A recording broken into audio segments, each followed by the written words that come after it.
Hey friends, Ash here with Gents. Hope you're doing really well. Today, I'm coming at you guys with some loud fragrances, some beast mode fragrances. But the 5 here, depending on how much you spray and the situation you find yourself in, might come across as obnoxiously loud. These ones can be cloying, really cloying. So these fragrances, they're all gonna get you attention, but maybe not positive attention. If you spray these on too heavily, these are the type of fragrances that can choke people out. They can make people's eyes water and give them a cough. So if you work in one of those offices where it's scent free, or you're not supposed to wear anything that can be aggressive, maybe don't wear these. Let's jump into it.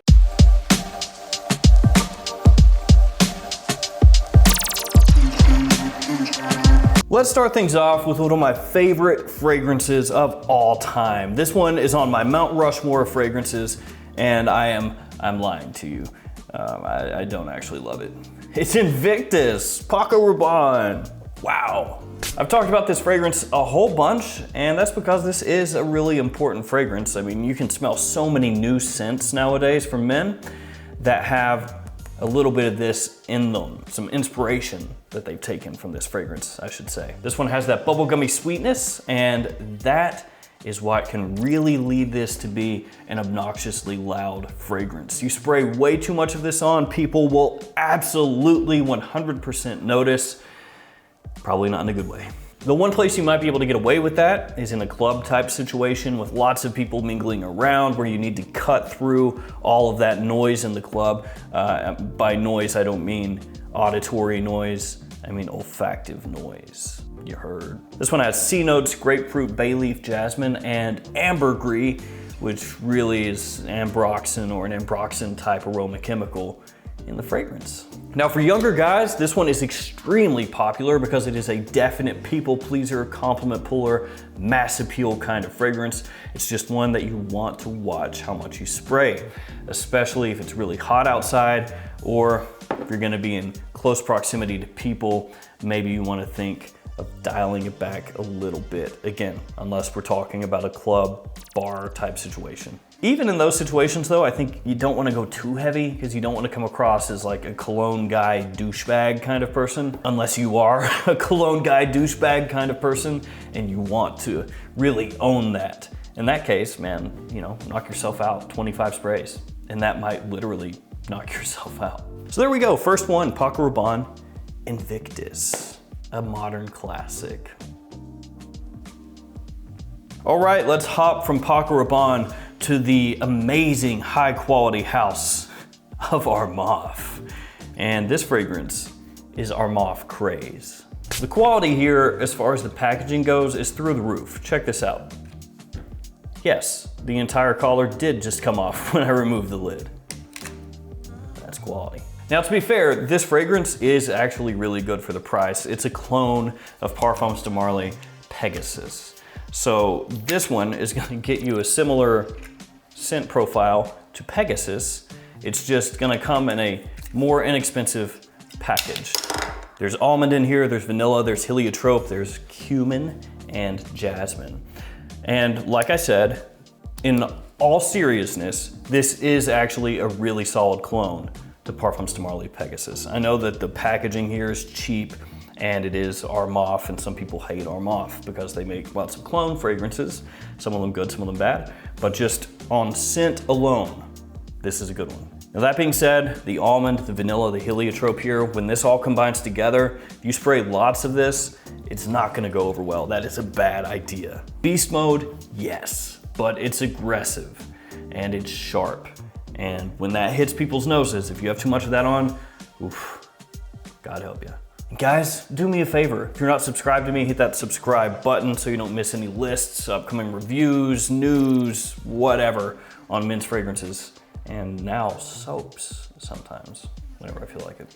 Next up, another absolute favorite of mine that is not a favorite of mine at all, Yop Homme. This one, I don't like. Like the last fragrance, this one has vanilla, it has heliotrope, it also has some spiciness in here. This smells a little bit like it looks, kind of like cough syrup. Even though I don't like this fragrance, it's a modern classic, so I can't take that away from it.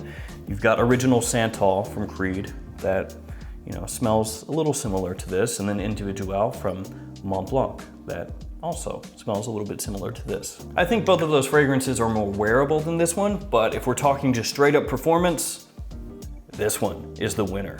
This one has a syrupy sweetness to it. Like I said, maybe a little cough syrupy. That's just what I get from it. I know other people don't. But the sweetness here is gonna be absolutely overwhelming if you spray a whole mess load of this on. Absolutely, this is beast mode, but you gotta be careful with it. A lot of people used to wear this clubbing, kind of like people nowadays might wear this one. So in other situations, dial it back, rein it in a little bit. It is super cheap though, so it's got that going for it. Up next, 24 Gold from Scent Story. In case you're unaware of this fragrance, 24 Gold, it was inspired by the TV show 24, which makes this, in my opinion, one of the most random collaborations of all time, fragrance-wise.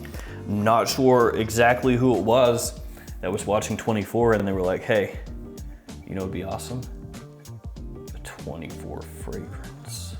Let's put oud in it, and vanilla, and amber, and sandalwood. Let's make it really beast. Awesome. And here's what we got. And this isn't the only one. There are multiple flankers after this one. This fragrance actually smells really good. The oud in here is nice. It gives it a nice kind of aggressive touch to it, but there's a whole bunch of sweetness in here. This one also a little bit syrupy, but not in a cough syrup way. And this has similarities to a more expensive niche fragrance, Oud Save the King from Atkinson's. So you can get this, have a similar feel to that fragrance, and save a lot of money. This one is though, like I said, beast mode. And once upon a time, I wore too much of this, one too many sprays. And I went into a store and one of the people that was working there said, it smells like somebody in here is wearing clothes that their cat pissed on. I was the only person there. I did not have a cat, so there was no cat urine upon my clothing. There's just good old 24 Gold. Now, not everybody is gonna have that reaction, obviously. Some people are gonna smell this, even if you have a whole bunch of it on and be like, wow, that smells great. But a lot of people are not gonna have that reaction. You're gonna get more similar reactions to what I had that day. So 24 Gold, obnoxious? Potentially. Rein in the sprays a little bit. And last up, another modern classic. This one is a fantastic scent and it has spawned many flankers, some of which are amazing.